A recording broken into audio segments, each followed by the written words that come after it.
جب جسے ماہ رجب العصب بھی کہا جاتا ہے، رجب العصب، عصب یعنی ڈاؤن پور، موسلا دھار بارش، چونکہ اللہ کی رحمتیں ایک تیز بارش کی طرح برس رہی ہوتی ہیں ماہ رجب المرجب میں۔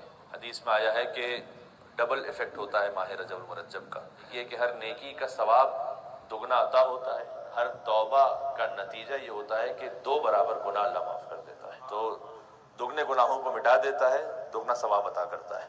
جو 7 روزے رکھ لے، اور 3 دن خاص طور پر روزہ رکھنے کی بڑی تاکید ہے، تھرسڈے، فرائیڈے، سیٹرڈے۔ تھرسڈے یعنی شب جمعہ ہے، وہ لیلۃ الرغائب ہے اور اس میں اعمال بھی ہیں خاص، تو 3 دن مستقل ماہ رجب المرجب میں روزہ رکھ لے، یعنی جمعرات، جمعہ اور ہفتہ۔ حدیث امام ہے کہ اللہ سبحانہ وتعالیٰ 900 سال کی عبادت کا ثواب عطا فرماتا ہے۔ واقعی موسلا دھار بارش بھی برس رہی ہے، مولا کے نام پر مل کے۔ دوسرا یہ کہ 7 روزے رکھنے کی بھی الگ سے تاکید ہے، جن میں یہ 3 شامل ہو سکتے ہیں، اور ہر جمعرات، جمعہ، ہفتہ رجب المرجب میں خاص تاکید ہے روزہ رکھنے کی۔ ایام 20 جسے کہا جاتا ہے، 13، 14، 15 رجب المرجب، جس میں 15 رجب میں عمل داؤد انجام دیے جاتے ہیں، تو اگر 7 روزے کم سے کم اس کا پلان ضرور رکھیے گا۔ امام صادق علیہ السلام نے ایک شخص کو دیکھا تو، اور امام نے اس سے پوچھا، رجب میں چند دن رہ گئے تو امام نے پوچھا کہ کیا تم نے روزہ رکھا ہے کوئی اس رجب میں کوئی روزہ رکھا تم نے؟ اور اس نے کہا کہ نہیں، میں ایک بھی روزہ نہیں رکھ پایا۔ تو امام نے کہا کہ تجھ سے اتنا ثواب ضائع ہو گیا کہ جس کا اندازہ سوائے اللہ سبحانہ وتعالیٰ کے کسی اور کو ہو نہیں سکتا۔ بہت بڑی بات ہے یہ۔ بالکل ویسے ہی ہے کہ جب کسی سیل کا آخری دن بچا ہو اور بہت زبردست سیل ہو، اور آپ اپنے کسی دوست سے پوچھیں کہ وہاں گئے تھے، بھائی سیل بڑی زبردست لگی ہوئی تھی۔ کچھ مثالیں مردوں کے لیے، کچھ خواتین کے لیے بھی دینی پڑتی ہیں، تاکہ وہ بھی زندہ رہیں اور ساتھ میں جاگتی رہیں اور سنتی رہیں بات۔ تو میں اللہ کی سیل آپ کو بتا رہا ہوں کہ رجب المرجب میں سیل لگی ہوئی، مہینہ شروع ہونے لگا ہے۔ مل کے صلوات بھیج دیں محمد و آل محمد پر، اللہم صل۔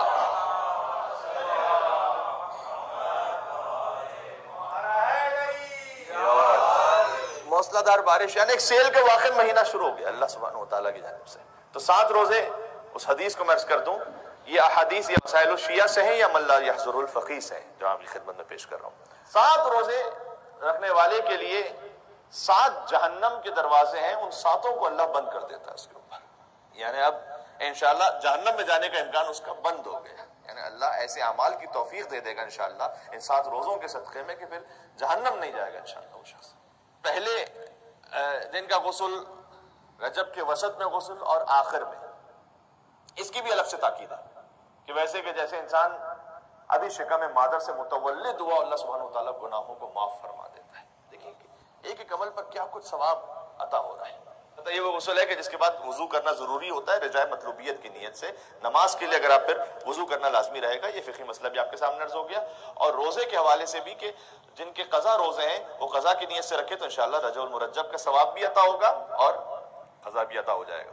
جو عرض کرنے لگا ہوں بات، ابھی ہم نے بعد نماز مغرب ایک دعا پڑھی جو بڑی معروف دعا ہے رجب کی، اور تقریباً سب کو یاد ہے وہ۔ اس کا ترجمہ میں تبرکاً پیش کر دوں تاکہ سب تک یہ ترجمہ پہنچ جائے۔ یہ دعا وہ ہے کہ جو مدح حاضر جو آج جن کی ولادت کے لیے جمع ہوئے ہیں، ان کے فرزند صادق آل محمد امام جعفر صادق علیہ السلام نے علیہ السلام کو کہ بابا کی ولادت کی مبارکباد پر ایک اور مل کے صلوات بھیجیں محمد و آل محمد پر، اللہم صل علی۔ دعا کا جو پس منظر ہے اسے سمجھنا بھی تھوڑا سا ضروری ہے، وہ پڑھنے کے لطف میں اضافہ کر دے گا۔ محمد ابن زکوان نام کے ایک صحابی ہیں جو آتے ہیں امام صادق علیہ السلام کے پاس، اور محمد ابن زکوان کے لیے معروف ہے، سجاد کے نام سے وہ مشہور تھے۔ تو امام سجاد علیہ السلام جو اصحاب امام سجاد کے نام سے معروف ہیں وہ محمد ابن زکوان ہیں۔ اتنی کثرت سے سجدے کیا کرتے تھے اور خوف خدا سے اتنا گریہ کیا کرتے تھے کہ آنکھوں کا نور تقریباً چلا گیا تھا، یعنی انتہائی عابد اور عارف ہستی ہیں۔ یہ آئے امام کی خدمت میں، یہ میں کیوں تمہیں درس کر رہا ہوں؟ دیکھیں کبھی ایک ایسا شخص آتا ہے کہ جو بظاہر دنیا دار شخص ہے، وہ آ کر کہتا ہے کہ مولانا صاحب فلاں موقع کی کوئی دعا بتا دیں، یا کسی مشکل میں ہو تو کوئی عمل بتا دیں۔ تو مثلا ہم جیسوں کے لیے بتانا آسان ہوتا ہے، اس لیے کہ ویسے وہ دنیا داری میں لگا ہوا ہے، وہ دعائیں وغیرہ اتنا پڑھنے کا عادی نہیں ہے، تو ہم کہہ دیتے ہیں مثلا زیارت عاشورہ کا عمل کیجیے، مثال کے طور پر 10 مرتبہ نماز فجر کے بعد سورہ انا انزلنا پڑھنے کی خاص تاکید ہے حاجات کی برابری کے لیے۔ مثال کے طور پر سورہ واقعہ شروع کیجئے رزق میں وسعت کے لیے مغرب اور عشاء کے درمیان، انتہائی مجرب ہے، تو وہ ادب اور احترام سے شکریہ ادا کرتا ہوا چلا جائے گا۔ لیکن ایک شخص ایسا ہے کہ ہم راستے کی زبان میں کہتے ہیں کہ بھائی وہ تو دعا کے معاملے میں تو بڑا کھاپڑ انسان ہے، وہ کوئی دعا نہیں چھوڑی بھی اس نے. اب آپ کوئی دعا سے بتائیے کہ مولانا صاحب یہ تو 10 سال سے پڑھ رہا ہوں. اچھا بھائی وہ پڑھ لو گا, وہ تو ہر صبح کو پڑھتا ہوں. اچھا بھائی وہ پڑھ لو, وہ تو میں نے کبھی چھوڑی ہی نہیں ہے. اچھا وہ پڑھ لو, وہ تو میں 25 دفعہ پڑھتا ہوں. اب یہ کہ مولانا سوچیں گے بھائی اب اسے کیا بتایا جائے. دیکھیں یہ ایک فرق ہوتا ہے علم کسبی رکھنے والے میں اور علم لدنی کے حامل شخص میں. ہمارا جو دائرہ ہے نا وہ محدود ہے, ایک لمٹ ہے اس کی. میں آپ سے 5, 10, 25 دعاؤں کے بعد کہیں نہ کہیں اسٹاپ ہو جاؤں گا کہ بھائی اس سے نہیں پتا, مجھے میں نہیں جانتا, پتا نہیں. وہ شخص کا جو سجاد کے نام سے معروف ہے, جس نے اتنی عبادت کی ہے کہ آنکھوں کا نور چلا گیا ہے, وہ آ کر امام سے سوال کر رہے ہیں کہ مولا یہ بتائیے کہ ماہ رجب المرجب کی کوئی دعا ہے جو میں پڑھ لوں تاکہ اللہ کی خاص رحمت مجھے حاصل ہو جائے. اب امام نے اس کے سوال کے جواب میں کہنا شروع کیا, یعنی یہ وہ بحر بے کرا ہے, یہاں پر جتنا پوچھتے چلے جائیے کمی نہیں ہے کوئی, جس کا جیسا ظرف ہوگا وہ لے کے جاتا چلا جائے گا. پوچھے گا کہ امام نے دعا بھی اس لیول کی بتائی ہوگی, یعنی اب یہ کوئی معمولی دعا نہیں ہے کہ کسی ایسے ایک شخص کو بتا دی جائے. ایسے شخص کو امام بتا رہے ہیں جس کا اٹھنا بیٹھنا سونا جاگنا زندگی بھر عبادت ہے اور ذکر خدا ہے. چاہے امام بتا رہے ہیں کہ اب یہ دعا پڑھو خاص رحمت الہی حاصل ہوگی.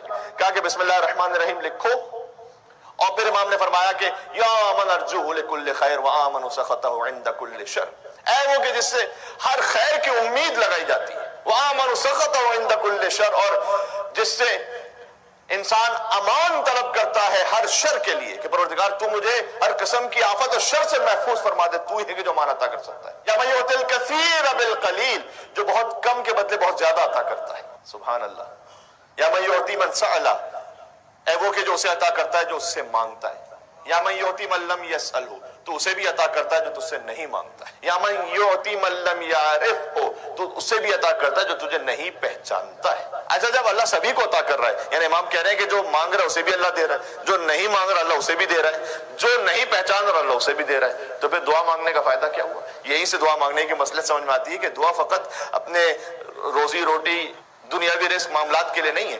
دعا بندگی کا اظہار ہے رب العالمین کے سامنے. سب سے بڑا دعا کا مقصد یہ ہے کہ پروردگار میں بندہ ہوں تو رب ہے, تو بندے کو رب کے سوا کون عطا کر سکتا ہے؟ یہ ایک تعلق کا اظہار ہے. یا میں یہ دعا ماہ رجب کی دعا سمجھ میں آ گئی. پروردگار یا من یعطی من سأل یا من یعطی من لم یسأل ومن لم یعرف تحننا منہ ورحمہ اعطنی بمسألتی ایاک جمیع خیر الدنیا وجمیع خیر الآخرہ. تو پروردگار اب میں تجھ سے مانگ رہا ہوں کہ تو جمیع خیر دنیا جمیع خیر آخرت عطا فرما دے. واصرف عنی بمسألتی ایاک جمیع شر الدنیا وشر الآخرہ, اور پروردگار شر دنیا شر آخرت سے مجھے بچا لے اور مجھے پناہ عطا فرما دے. فَإِنَّهُ غَيْرُ مَنْقُوسٍ مَا عَطَيْتَ, تیری خوبی یہ ہے کہ جب تو عطا کرتا ہے تو تیرے خزانے میں کمی نہیں ہوتی. جب میں دیتا ہوں تو میرا بینک بیلنس کم ہوتا ہے, اللہ جب دیتا ہے تو اس کے خزانے میں کمی نہیں ہوتی. فَإِنَّهُ غَيْرُ مَنْقُوسٍ مَا عَطَيْتَ وَزِدْنِي مِنْ فَضْلِكَ يَا كَرِيمُ, یہ تو وہ مانگا ہے جو میرے اختیار. پروردگار تو اپنے فضل سے اور بڑھا دے اس میں. اور اس کے بعد امام نے کمال تضرع انکساری کا اظہار کرتے ہوئے اپنی ریش مبارک کو تھاما اور اس کے بعد کہنا شروع کیا. یہ فقہائے کرام سے سوالات بھی پوچھے گئے کہ فرض کیجئے کہ خواتین کیسے پڑھیں, تو انہوں نے کہا کہ یہ کمال عجز و انکساری کا اظہار ہے, وہ اپنے چہرے کو تھام کر پڑھیں. جو مثلا داڑھی نہیں رکھتے وہ اسی طرح سے اپنے چہرے کو تھام کر پڑھیں. البتہ یہ کہ وہ داڑھی کا حکم اپنے مقام پر جو شرعی طور پر واجب ہے وہ الگ بات ہے, لیکن یہ کہ وہ پڑھیں اور پکار کر کہیں کہ یا ذا الجلال والاکرام یا ذا النعماء والجود یا ذا المن والتوج حرم شیبتی علی النار. اے ذوالجلال والاکرام, اے نعمت عطا کرنے والے, بے شمار احسان کرنے والے, میری داڑھی کے سیاہ بالوں پر آتش جہنم کو حرام کرتے ہیں. انکساری کا اظہار ہے. یہ رجب المرجب کی کچھ مختصر سے اعمال ہو گئے. روزہ